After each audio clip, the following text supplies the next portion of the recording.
पाकिस्तान में ये रुझान नहीं है मौजूदा सीनियर प्लेयर्स का जो बेंच है कि आप अपने बेंच को मौका देते हैं, लेकिन आज क्या बेंच को मौका देते हैं या नहीं देते हैं? जैसे हम पहले सेशन में बात कर रहे थे कि ये खुद ऐसी चीज़ें करते हैं जिसके बाद ये क्रिटिसिज्म अलाउ करते हैं, लोगों दरवाजे खोलते हैं अपने, क्या है हमारे ऊपर तनकीद करें। तो आज जबकि पाकिस्तान का वर्ल्ड कप में सफ़र ख़त्म हो चुका है, इब्रार को खिलाएंगे एक प्रेशरलेस मैच में, उसका क्या फ़ायदा होगा पाकिस्तान के क्रिकेट को? अब्बास को खिलाएंगे अपने प्रेशरलेस मैच में, क्या फ़ायदा होगा? तो ये फैसला साजी जिसके ऊपर सबसे बड़े मसाइल हैं, वो एक मरतबा से फिर चैलेंज होगी आज पाकिस्तान की। बिल्कुल, फ़ायदा होगा कि नहीं होगा, वो उनको खिलाएंगे कि नहीं खिलाएंगे, सबसे बड़ा सवाल ये है कि वो बेंच गर्म करते रहेंगे जब US के इस ट्रिप पे गए हैं, या फिर कहीं मौका मिलेगा मैच खेलने का। बात करेंगे इस मैच के हवाले से एंड और बहुत सारी चीज़ों के हवाले से। सो खुश आमदीद कहते हैं जोर का जोर के फैमिली मेंबर्स सुहेल तनवीर और मोहम्मद वसीम हमारे साथ मौजूद हैं। अस्सलाम वालेकुम once again and welcome back. क्यों मुस्कुरा? बेंच का वर्ड आप क्यों यूज़ कर रही हैं? मैं डगआउट का लफ्ज़ ये जो 15 लड़के गए हैं, ये 25 करोड़ अवाम के बेस्ट 15 प्लेयर्स गए हैं। सो ये बेंच स्ट्रेंथ नहीं है कोई, मतलब हमने कोई साथ में A टीम या B टीम नहीं भेजी हुई है, ये आपके बेस्ट लड़के गए हुए हैं। बेंच ही गरम करते रहे हैं ना। कौन सा मतलब वो आपको मैच बेंच बना दिया है, वो बेस्ट लड़के आपके 15 अकॉर्डिंग टू यू वो आपके 15 गए हैं। हाँ, वो स्ट्रेटजी पे अंदर बाहर कोई कंडीशंस पे अंदर बाहर वो हो सकते हैं, लेकिन हमने आपने जो जिक्र किया ना वो सही किया है, लेकिन हमारा कॉन्सेप्ट ही गलत है। वो बेंच पे नहीं गए, वो आपके बेस्ट प्लेयर्स हैं। तो जहाँ उनकी जगह बनती है उनको खिलाओ। तो इस सोच से हमें निकलना होगा कि ये बेंच है, ये हमारी सेकंड स्ट्रेंथ है, या ये हमारे बैकअप प्लेयर्स हैं। बैकअप नहीं, ये आपके 15 प्लेयर्स बेस्ट गए हुए हैं। अब उसमें से 2 आपके अगर मिडिल ऑर्डर 2 ही बैट्समैन लेके गए हैं और वो बेंच पे बैठे हुए हैं, तो वो क्या बेंच के प्लेयर्स हैं? नहीं, वो आपकी नलायकी है, या उनको उधर बिठाना या इधर खिलाना, दोनों तरफ। आइडियली तो ये होता है ना कि आपके 15 के 15 आप जो हैं वो किसी भी टाइम खेलने वाले होते हैं। ये नहीं कि आपको ये ट्रस्ट ही ना हो। एग्जाम्पल लें, कल 11 ओवर का मैच हुआ इंग्लैंड का, तो उनको लगा कि यहाँ पे यू नीड समवन के जो डेथ बॉलिंग अच्छी करता हो, या क्योंकि शुरू से ही 10 ओवरों के मैच में बॉल 1 से बैट्समैन मारने जाएगा, तो उन्होंने करन को खिला लिया, सैम करन, मार्क वुड को बाहर बिठा दिया। हालांकि वो उनका पिछले मैच का बेस्ट बॉलर था, मेरे ख्याल में man of the, if I am not wrong, मेरे ख्याल में मैन ऑफ द मैच भी हुए होंगे। वो 3-4 उन्होंने 2 ओवरों में आउट कर दिए थे। बट क्या हुआ, horses for courses, team felt के सिचुएशन की डिमांड ये है, कंडीशन ये डिमांड कर रही है कि हमारा, और वो उनका मेक और ब्रेक मैच है। आप ये सोचें, यहाँ पे रखें हैं पाकिस्तान टीम को, तो आप इस तरह का फैसला ले सकते।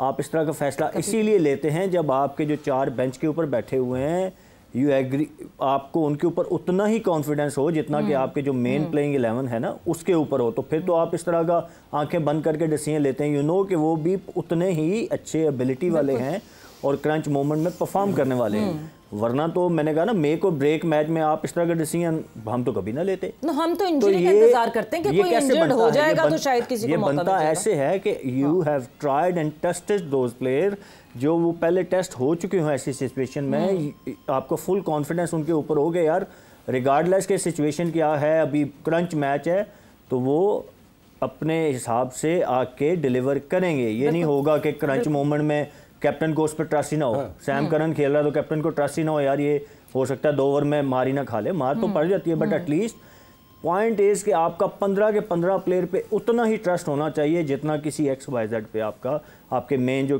कोर होती है ना 4, 5, 6, उतना ही ट्रस्ट सब पे होना चाहिए। तो इसका मतलब हमारे कैप्टन वो ट्रस्ट डेवलप कैसे होता है? वो ट्रस्ट डेवलप ऐसे ही होता है कि वो प्रोसेस आप इन एंड आउट करते रहते हैं उन प्लेयर्स को, वो ट्राइड एंड टेस्टेड होते हैं कि मैच टाइम देते हैं। एग्जैक्टली, दैट्स सिंपल रखते हैं चीज़ों को। तो इसका मतलब ये है कि हमारे कैप्टन को अबरार पे ट्रस्ट नहीं है। ट्रस्ट कैसे आएगा ना? किसी को भी नहीं है ना, एक तो खिलाएंगे तो आएगा ना। वो ऐसी मिस्ट्री है कि वो मिस्ट्री बने हुए नहीं खिलाना था तो फिर आपने टीम के साथ क्यों रखा ना? फिर क्वेश्चन मार्क आपकी सिलेक्शन पे आ जाता है कि 15 में फिर क्यों है? इंडिया का बेस्ट स्पिनर कौन है? दुनिया के भी टॉप स्पिनर्स में आता है कुलदीप यादव, वो बाहर बैठा हुआ है। अब उसको तो बेंच के वो बेंच पे प्लेयर बैठा हुआ है यार, इसको बताएं खिलाए ना खिलाएं। अभी देखिएगा वेस्ट इंडीज जाएंगे कैसे वो चेंज हो जाएगा और वो उनका मेन बॉलर होगा वो। नहीं, लेकिन वसीम साहब ये भी तो हो सकता है कि ये हिकमत अमली का हिस्सा हो कि इब्रार को उस वक्त खिलाना है जब कोई स्पिनर अनफिट हो जाए। नहीं, क्या फ्लाइट में खिलाएंगे अब? वो जो क्या नाम है वापस आएगी वहाँ से, वापसी पे वो एक चाय बनाएंगे। देखिए इब्रार, अब देखिए आप लेग स्पिनर और लेफ्ट आर्म स्पिनर का क्या फ़र्क क्या होता है? जब एक तो ठीक है डिफरेंट वेरिएशन है, उनका रोल डिफरेंट हो जाता है कि व्हेन यू फील कि आपको मिडिल ओवर विकेटें चाहिए जो कि हमें चाहिए थी जी, तो हमें लेफ्ट आर्मर की तरफ नहीं जाना चाहिए था, हमें अबरार की तरफ जाना चाहिए था कि आपका लेग स्पिनर आउट नहीं कर रहा है। तो अगर आपको लगता है कि मिडिल ओवर में हमें विकेटें चाहिए तो फिर आप सीनियरिटी या ये चीज़ें या इंजरी पे कॉम्प्रोमाइज़ नहीं कर रहे ना फिर उस बेस पे आप ले आए हैं बैटिंग ऐड करने के लिए, जो कि इतना बड़ा मसला नहीं था। मसला हमारा बॉलिंग का भी बीच के ओवर्स का था। तो वो सोच की बात है कि आप किस प्लान के तहत किस उसको बॉलर को आपने सिलेक्ट किया हुआ या बैट्समैन को सिलेक्ट किया हुआ। बस ये पता आयरनी ये है कि टीम मैनेजमेंट का ये पॉइंट ऑफ व्यू था कि हमारे पास स्पिनर्स तो हैं, इमाद स्पिनिंग बॉलिंग ऑप्शन हमारे पास है, स्पिनर इफ्तिखार कर लेते हैं, स्पिन विकेट कर लेते हैं, स्पिन बॉलिंग कर लेते हैं। हमें स्पिनर तो चाहिए नहीं, हमें तो बैटिंग में डेप्थ चाहिए या हमें चौथे नंबर पे कोई ऐसा प्लेयर चाहिए जो बैटिंग कर लेगा, इसलिए शायद आप खेल रहे हैं। नहीं देखिए, उसमें सोच का फ़र्क है कि स्पिनर का रोल क्या होगा। कोई पिच ऐसी होगी जहाँ पे आप लगता है जी कि सीमर आउट करेंगे, आपके नए बॉल से करेंगे या बाद में आगे रिवर्स होगा, जो भी करेंगे, तो स्पिनर ने ओवर 4 ओवर में निकलवाने हैं। लेकिन 5 दफ़ा होता है कि वो आपने आउट करना है, वहाँ पे आपको विकेटें चाहिए वहाँ पे, तो फिर आप वो डिफरेंट एंगल से देखते हैं जी कि हमें मिडिल ओवर्स में इमाद ज़्यादा विकेटें दे सकता है या स्ट्रगलिंग शदाब दे सकता है या हमें अबरार दे सकता है, ठीक है ना। या उस सोच पे तो मेरे ख्याल में तो फिर साइम को भी खिलाना चाहिए था कि चलो बैटिंग तो करता है, वो साथ में जो बॉलिंग टेकिंग ऑप्शन है, ठीक है, उसको कुछ रन पड़ सकते हैं। तो ये आपकी प्लानिंग का हिस्सा होता है कि आपने ओवर निकलवाने वाले स्पिनर खिलाने हैं। इंडिया ने क्यों नहीं खिलाया उसको कि उनको पता था कि यहाँ पे पेस चल रही है, तो उन्हें 2 स्पिनर ऐसे खिलाए हैं कि जो इकॉनमी बेस्ड बॉलिंग के लिए ज़्यादा जाने जाते हैं, ठीक है ना। लेकिन अब उनको जब लगेगा कि पेसर्स ने यहाँ पे आउट नहीं करने, आउट हमारे स्पिनर्स ने करने हैं, तो वो स्पिनर लेके आएंगे। शम्सी को भी क्यों लेके आए हैं साउथ अफ्रीका वाले, ठीक है ना। अब शम्सी बेंच पे था तो वो बेंच वाला प्लेयर नहीं बन गया। तुम्हारा कॉन्सेप्ट ही गलत है कि हम ये 11 ही हैं, बाकी ये तो सारे ऐसे के ऐसे ही हैं, इनको पता ही नहीं है ना, इनको सिलेक्ट जिसने किया उनको पता है, ठीक है ना। अब एक और बात मैं आपको बताता हूँ, मतलब हंसने वाली बात है।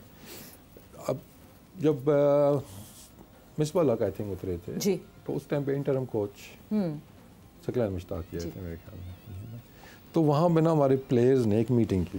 अब ज़ाहिर कोई ना कोई आगे बता देता है जी क्या हुआ मीटिंग।